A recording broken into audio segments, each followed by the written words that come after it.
துறவு என்பது. வண்ண வண்ண உடைகளை துறந்து விட்டோம் என்று தாய் வேதனைப்பட்டார். தினந்தோறும் தினந்தோறும் நாம் உடுத்திய உடைகளை அடுக்கி அழகு பார்த்து கண்ணீர் விட்டு வைப்பார். அந்த தாயின் கடைசி ஆசை அதுதான்.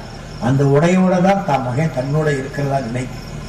ஆனால் அந்த இறுதி ஊர்வலத்திற்கு பிறகு மகா சன்னிதானம் ஆற்ற வேண்டிய கடமையை நாம் நிறைவேற்றி விட்டோம் என்ற போதுதான் துறவு என்பது ஒரு நாள் வாழ்க்கை அல்ல, அது வாழ்வின் கடைசி நொடி வரை உள்ளத்தை பக்குவப்படுத்தி தன்னலம் உள்ளத்திற்குள் நுழையாமல் பொதுநலம் ஒன்றே வாழ்வு என்று வாழ்வதுதான் உண்மையான துறவு.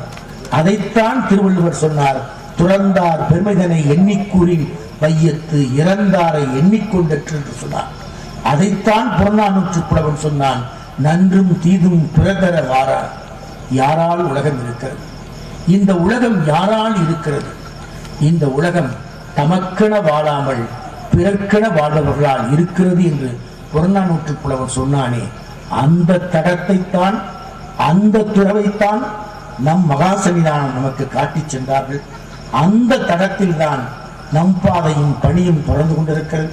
அந்த பாதைக்கும் பணிக்கும் இந்த அரங்கத்தில் இருக்கிற நீங்கள், மேடையில் இருக்கிற சான்றோர் பெருமக்கள், இன்னும் எங்கெங்கெல்லாம் நாம் சென்று கொண்டிருக்கிறோமோ அங்கெல்லாம் நம்மை உணர்ந்தவர்கள், நம் மீது நம்பிக்கை கொண்டவர்கள், அவர்களால் இந்த வாழ்க்கை நகர்ந்து கொண்டிருக்கிறது. அவர்களால் தான் நான் ஏன் பிறந்தேன், நாம் ஏன் பிறந்தோம் என்ற கேள்விக்கு விடை எப்போதும் கிடைத்துக் கொண்டிருக்கிறது.